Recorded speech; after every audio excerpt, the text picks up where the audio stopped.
They built 135 luxury homes on my family's land without permission, then tried to evict me from my own property. Imagine standing in the middle of a valley your great-grandfather carved from nothing but stubborn soil and sweat, and watching a row of identical white mansions rise around you like polished tombstones. My name's Ezra Blackwood, and the woman stomping across my yard in designer heels believes she can erase 4 generations of legacy with a court order and a fake smile. Her name's Veronica Ashcroft, president of the newly minted Homeowners Association that sprouted like a weed on stolen soil.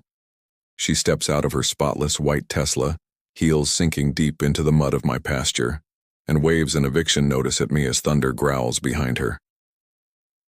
"This is a family neighborhood now," she says, as if the land my grandfather tamed is some kind of inconvenience. I look at the paper, then at her trembling hand and realize she has no idea what kind of storm she's just walked into. Long before the Teslas and trimmed lawns, this land was a living diary written in calloused hands and weathered boards. My great-grandfather Tobias Blackwood settled here in 1889, building a cattle ranch from the dust of nothing. Every fence post still bears his initials burned into the grain. My grandfather added the reservoir in '62, damming the spring runoff to feed our creeks and water the valley. My father raised me on stories of how this land could heal you if you treated it with respect. And my late wife Sarah, God, she understood it better than anyone. She was an environmental scientist, wrote her master's thesis on this exact watershed. She said the springs here were nature's arteries, pure enough to cleanse the heart if you listened close enough. After cancer took her, I thought the world couldn't take anything more from me. I was wrong. The trouble began 2 years after her funeral. The ranch next to mine, owned by old Jim Johnson, was sold the moment his kids smelled inheritance. Pinnacle Development Corporation swooped in, shiny suits, sharp smiles, and a promise to modernize the valley. They offered me $2 million to sell out. I told them this land wasn't for sale, never had been, never would be. 3 months later, boundary markers mysteriously shifted 200 feet overnight. Before I could blink, bulldozers were tearing through my property, pouring concrete where wildflowers used to grow. They built their gated paradise, Ashcroft Estates, and had the audacity to draw water from my springs as if I didn't exist. The day I first met Veronica, I was repairing a fence the construction crews had crushed under their trucks. She arrived in white jeans, perfume thick as guilt, holding a folder thicker than my patience. "Mr. Blackwood," she began, smiling like a politician. "Our community requires aesthetic consistency. Your rustic structures don't align with our standards." I almost laughed. My family had been here before her grandparents were born, but now my barn didn't fit her standards. Even my rooster, Edgar, seemed offended. He strutted right up and pecked at her handbag like it was an act of divine protest. "Ma'am," I told her, "my family's been setting the standard here for over a century. You're the ones out of alignment." Her smile froze like ice over a grave. "Well," she said, "that's exactly the problem we're here to fix." The next morning, the real war began. My mailbox overflowed with 47 violation notices, each more ridiculous than the last. Fines for livestock odor, for old barns, for fence heights that blocked her community's visual cohesion. According to her, my cattle were a health hazard, my hay bales a public nuisance, and my house structurally non-compliant. She fined me $500 per day for being myself. The math was simple: either go bankrupt or surrender the land. But there's a reason my ancestors survived droughts, wars, and bureaucrats alike. We don't back down. So I called Marcus Webb, an ex-Marine turned property attorney built like a bulldozer in a suit. When I laid out the paperwork, Marcus grinned like a man seeing the enemy's playbook. "Ezra," he said, tapping the maps, "they didn't just trespass, they committed federal crimes." He explained something I'd never heard before: prescriptive easement. When a family works land continuously for more than 20 years, their usage becomes a permanent right, stronger than any corporate deed. My family had worked that strip for 134. Then came the proof. Our radar survey uncovered the original concrete boundary markers buried right beneath Veronica's precious community center. They had literally built their social clubhouse on my land, Every HOA meeting they've held, Marcus said, chuckling, has been criminal trespass. We filed an emergency injunction that same afternoon. By sunset, Veronica retaliated by red tagging my barn as unsafe, ordering me to evacuate my cattle or face criminal charges. So we went bigger. Marcus and I drove straight to the courthouse before closing time and filed a federal lawsuit, civil rights violations, water theft, and conspiracy. We demanded every HOA financial record under racketeering statutes. That night, as lightning danced over the valley, I stood on my porch where Sarah and I once planned our future. From there, I could see the lights of 135 illegal homes glimmering like parasites across the hills. The war for my family's legacy had officially begun. Over the next weeks, retaliation came in waves. Anonymous calls to animal control accused my rooster of aggressive behavior. Graffiti on my mailbox told me to sell out and move on. My daughter Emma, calling from Seattle, begged me to let it go. "Dad," she said softly, "it's just land." But it's never just land, it's memory, heritage, promise. And the day I stop fighting for it is the day my family's history becomes a footnote in somebody else's brochure. So I stayed. I fought. Because this valley doesn't need another cul-de-sac, it needs justice. And justice, like the weather, was starting to turn. The morning after filing that federal lawsuit, the valley air felt different.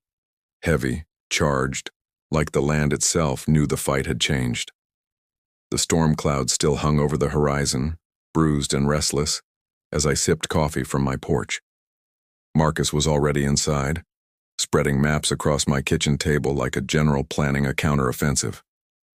His voice carried the steady rhythm of a man who'd seen battle. "They've been stealing your spring water for 2 years," he said.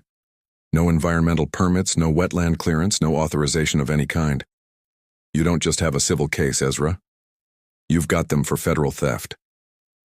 He showed me where their pipes tapped into my springs and how their runoff system bled straight into my reservoir. The same reservoir my grandfather had built with his bare hands to nourish this valley. And just like that, the fight was no longer about fences or barns. It was about honor. By noon, the retaliation began anew. A county inspector arrived in a diesel truck, sweating through his uniform despite the morning chill. He looked apologetic, camera in hand, muttering that Mrs. Ashcroft wants documentation down to the 1/4 inch. For 3 hours, he photographed everything: fence posts, barn beams, the rooster who wouldn't stop attacking his clipboard.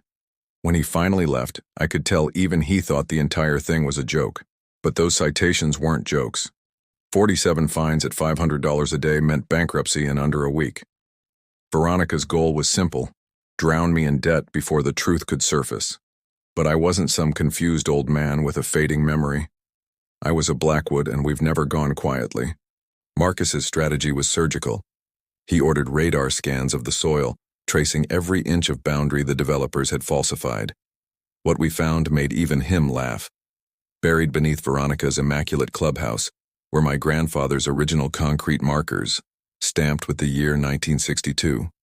The very foundation of her empire stood illegally on my family's land. "You realize what this means?" Marcus said, leaning back with a grin sharp enough to cut glass. "Every HOA meeting, every vote, every dollar collected, all of it is technically criminal trespass. You own their ground, Ezra." I remember the slow burn of vindication spreading through my chest. For the first time since this nightmare began, I had leverage. The following days turned surreal. HOA residents started avoiding eye contact at the grocery store, whispering like I was some outlaw legend from the Wild West. Then came the harassment, spray-painted insults on my mailbox, fresh tire tracks cutting through my pastures. One morning I found a calf dead by the fence, wire deliberately snipped. The smell of blood hit me like a betrayal carved into the soil. I stood there in the dawn light, fists trembling, and realized something terrible. They were trying to break me not through law but through cruelty. That night, as rain whispered against the tin roof, I called Emma. She begged me to stop, voice trembling with worry. "Dad, you sound exhausted. It's not worth your health." I stared out over the valley, the illegal houses glowing in the dark like a swarm of locusts. Sweetheart, I said, this isn't just about land anymore. It's about showing them that truth still matters. Her silence on the other end told me she finally understood. Then win, Dad, she whispered. But don't fight alone. 3 days later, Veronica called an emergency meeting at the HOA clubhouse, on my land. The irony was too perfect. I could see the building from my porch, filled with angry homeowners waving papers and shouting about property values. Through binoculars, I watched Veronica pace at the front, hair perfect, voice sharp, projecting slides titled, "Agricultural Intrusion, the Hidden Threat to Family Safety." She used pictures of my cattle to claim disease risk, of my barn as an unsightly structure, and even Edgar as a wildlife menace. According to her numbers, my very existence was costing her community $72,000 per home. My late wife would have laughed until she cried. I didn't. Not this time. When Marcus and I entered that meeting uninvited, the room went silent. You could hear the rain tapping the roof, smell the tension and fear. Since you're meeting on my property without permission, I said, I figured I should introduce myself. Gasps rippled across the crowd as Marcus opened his briefcase and spread Sarah's environmental research across their glossy table. Before we discuss property values, he said evenly, let's talk about federal law. He revealed the truth.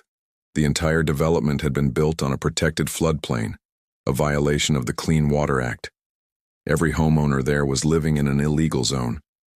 You could see realization crash across their faces like a wave. Some turned pale, others angry.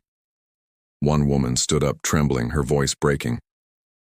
We've been harassing the man whose dam's been protecting us from flooding for decades. Marcus nodded grimly. That's exactly right. The dominoes began to fall faster than Veronica could lie. A retired engineer cursed under his breath, muttering about insurance fraud. Another man demanded to know if Veronica had hidden those violations during permit approvals. The air thickened with fear as phones came out, maps appeared, and the truth grew undeniable. Veronica tried to regain control, insisting we were exaggerating bureaucratic details. But the crowd had turned. That night she lost her hold on the neighborhood, and the first cracks appeared in her empire of deceit. After that meeting, 3 unlikely allies came forward: Helen Morse, a retired environmental science teacher, Jack Castellanos, a U.S. Army Corps veteran, and Amy Chen, a civil engineer and young mother. They'd lived under Veronica's tyranny for years, fined for things as trivial as hanging laundry or letting their kids draw with sidewalk chalk. They were tired, humiliated, and finally ready to stand up. When they stepped into my kitchen that evening, dripping wet from the rain, I realized something profound. This wasn't just my fight anymore. It was everyone's who'd been silenced by power. And together, we were about to show Veronica Ashcroft what happens when the land, the law, and truth decide to fight back. The storm clouds outside rumbled like approval. The war for the valley had begun to shift, and this time nature herself seemed to be choosing sides. The week it all ended, the sky hung low and heavy, smelling of metal and memory. Storm warnings whispered across the radio, but I already knew what was coming. Sarah had written it decades earlier in her thesis, how a single 50-year storm would reclaim this floodplain if greed ever replaced stewardship. When the first drops fell, it felt less like weather and more like destiny taking shape. The developers called it progress. Nature called it correction. Veronica's desperation reached a fever pitch. She filed fake complaints, pushed for eminent domain, and painted me as some agricultural extremist. Marcus laughed when he read her paperwork. She just handed us federal violations gift-wrapped, he said. But I didn't want lawsuits anymore. I wanted closure, for Sarah, for my family, for the land that had been trampled under polished heels and half-truths. Outside, thunder rolled like distant applause. The storm had found its audience. That afternoon, she held an emergency HOA meeting in the clubhouse, the one illegally built on my soil. Through the rain-streaked windows, I watched her pacing, shouting about environmental terrorism. Marcus and I walked in uninvited, boots dripping honest mud. Since you're meeting on my property, I said, you should know what's about to happen on it. Helen spread Sarah's research across the table. Amy projected live weather radar, and silence fell. Every screen, every map, every face told the same truth. Their dream neighborhood sat squarely in a federally protected flood zone.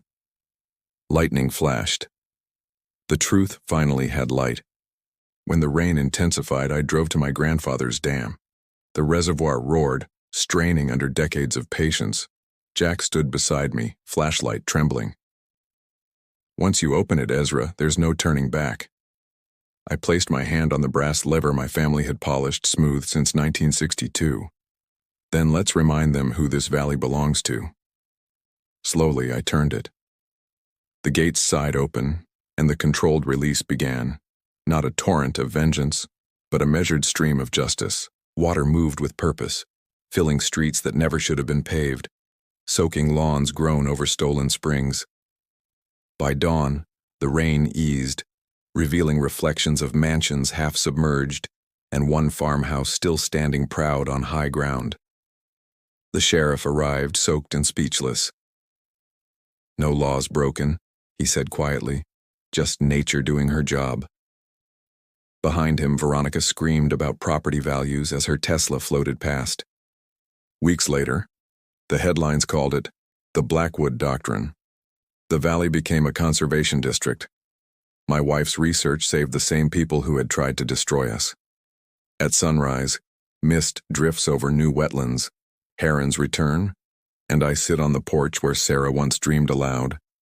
The flood didn't erase our legacy. It washed it clean.